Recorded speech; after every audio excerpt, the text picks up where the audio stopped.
So the reveals in Recreators this week was absolutely incredible. It's nothing really that complex, but even if you don't have the most complex reveal, it's really about the execution. And I think everything is more or less laid out in a pretty interesting way, as we learn exactly kind of who is Military Girl, who is she made from, who created her, and why is our main character Sota so just scared of revealing the information that he has, and what does he seem afraid of? And it kind of all seems like it's come full circle at this point.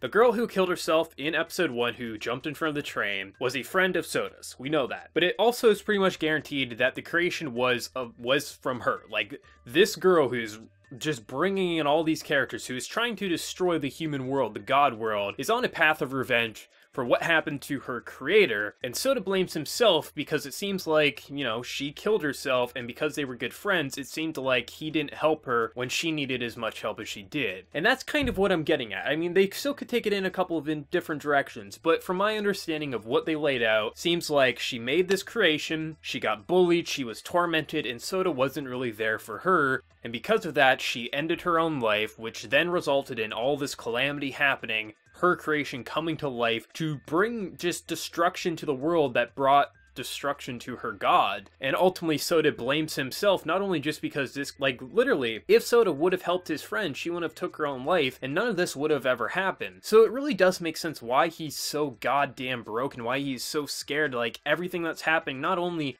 did he have a hand at this creation coming to be, he also is still broken because of what happened to his friend. And I think that makes total sense. I mean, I could already tell some people are probably like, oh, he wasn't the reason his friend killed herself, or blah, blah, blah. I've known people in high school who've watched one of their best friends kill themselves, and it took years for them not to blame themselves.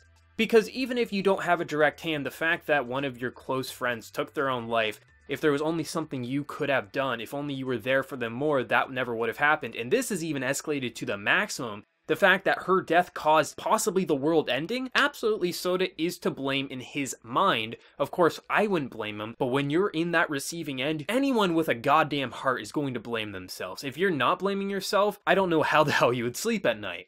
And I think the way they executed this reveal is really damn good. It's really fascinating. Now, granted, there could be still a bit difference. Maybe he did have rough character designs with this character, because we do know he draws characters and things like that. But I completely understand why this guy is so goddamn scared. And now the fact that he has psychotic bitch literally kind of blackmailing him, they're exchanging phone numbers. This guy is not having a good time right now, and how they're going to handle the remaining episodes with him so goddamn scared, so broken because of what's happening, I'm really fascinated, and I think the execution of this reveal was bloody incredible. But what's even more unexpected is we have some pretty goddamn insane shit that happens at the very end of the episode, with literally Mamika suicide bombing, because she's pure magical girl. She needs to fight for what's right, but ultimately, even though her enemies are also her friends, she has to kind of do that magical girl charm. But this isn't a magical girl series, and she gets stabbed repeatedly. And then because she knows she's lost, she detonates the entire building. Now, we know Military Girl is still gonna be alive and kicking, but Mamika, I don't know. Like, I would expect a magical girl of her level would have some healing spells. I hope to God, because Mamika is my second favorite character, and if she's gone already,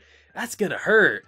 But just the episode, it was so subtle. You weren't really expecting any sort of, like, carnage. You were expecting, holy hell, this is hard to watch, looking at a guy still so broken because of his friend's suicide.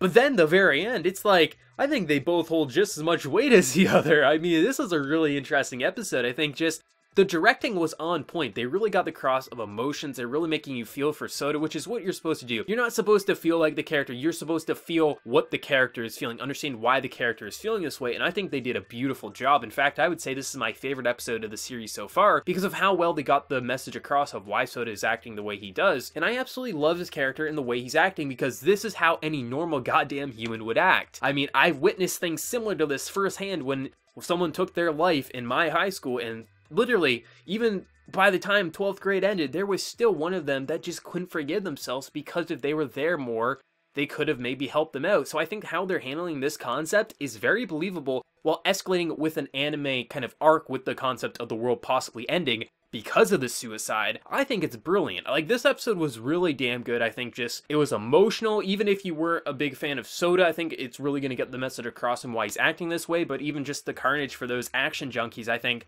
are gonna probably love the fact that Mamika got skewered because they're sick bastards like that. But this is a really interesting episode. I think really the highlight in the animation is when Sota is breaking, because it gets kind of brought like, oh, what if she doesn't exist anymore? And his face is going insane, like he's just like, his mind's almost shattering. There was a really good use of animation techniques and the facial expressions that was used there, but just overall, I need to watch episode 9. I want to see if Mamika's still alive or kicking. I don't think she is, but I'm hoping she has like a, maybe like some sort of magic healing spell. Maybe Alice will come charging in. I want Mamika to stay alive, just at least a few more episodes, god damn.